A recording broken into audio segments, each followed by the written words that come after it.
মহামূল্যবান কথা আপনি বলতেছেন, যে আসলে সুন্দর কথা, যে এত চটকদার বিজ্ঞাপন, সকলে যেন এরকম কথাও বলে, বুঝছেন, যে আপনি যদি এইটা না দেখেন তাহলে আপনার উপরে আল্লাহর গজব আসবে। আচ্ছা, এই যে একটা কথা বলার, আপনার হয়তো ব্যস্ততা আছে, আপনার নামাজ আছে, আপনার অজু আছে, গোসল আছে, বাচ্চা আপনার বুকের দুধ খাইতেছে, এই সময় আপনি ওর প্রোগ্রামটা না দেখলে আল্লাহর গজব আসবে। সে কে? যে সে কি আল্লাহর ভাই না আল্লাহর আত্মীয় যে সে আপনাকে গজব দিয়ে দিবে? এই কথাগুলো বড় বড় হুজুর মৌলানারা করতেছে। আমি তো হুজুরও না, মৌলানা না, আমি একটা সামান্য পথের লোক, কিন্তু আমার বিবেকে বাঁধছে। আপনার যেরকম বিবেকে বাঁধছে বলে আপনি আমার কাছে প্রশ্ন করতেছেন, আপনারা অনেকেই করেন, কিন্তু আমি গত এই 20 বছরে কোনো দিন এগুলোর উত্তর দেই নাই, বলিও নাই, আমি বুঝিও না, আমি জ্ঞান বুদ্ধিও আমার কম।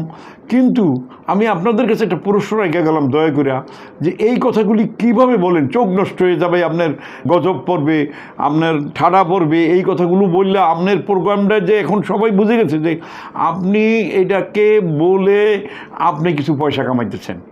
আপনি ভিতরে যে পয়সা কামানোর ধান্দা আছে, কিভাবে আছে এটা আপনারাও জানেন, আমিও জানি, সবাই জানে। এখন এটা কারো অজানা নাই, তারা অনেকেই বলে বলে আমি বললাম যে আপনারা এইসব বললেন না।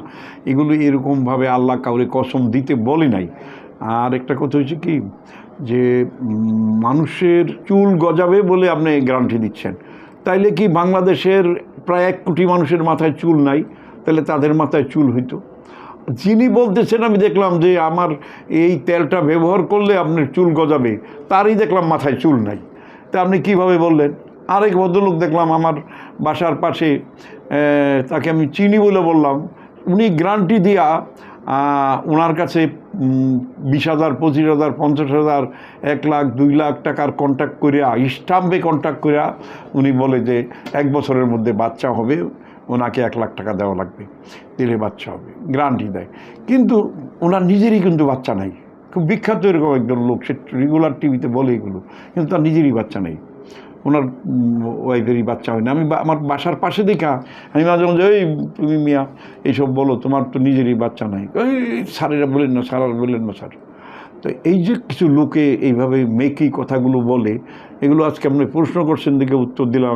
আমার এগুলি বলতে ভালো লাগে না। আমি কেন আলগিবাতুল মিনাল জিনা, আমি কেন অন্যের বদনাম করব? কিন্তু যেই সুদী দর্শকরা, সেই সুদী লোকরা, সেই যে চোখ মুখে সব দাগ চলে যাবো এই সাবানটা ব্যবহার করেন, আমার সাবানটা অমুক মৌলানা ফুদিয়া দিছে, বিখ্যাত মৌলানার নাম বলতেছে, বিখ্যাত হুজুরের নাম বলতেছে, যারা সত্যিকারের পবিত্র মানুষ বলতেছে, সে আমার সাবানে ব্যবহার করে, সে আমার সাবান দেখা দিছে, সাবান ফুদিয়া দিছে, সে আমার সাবান নাইরা দিছে।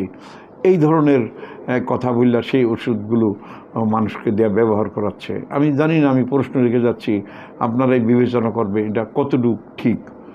আরেকটা হলো কি, আমাদের রাস্তাঘাটে অনেক সময় বাজারে গেছি, পিছন থেকে একজন, ভাই একটু আপনার সাথে একটা ছবি তুলবো, আপনার ছোটো ভাই আমার বন্ধু, এগুলো চটচট 2টা সেলফি তুলে নিয়ে গেল।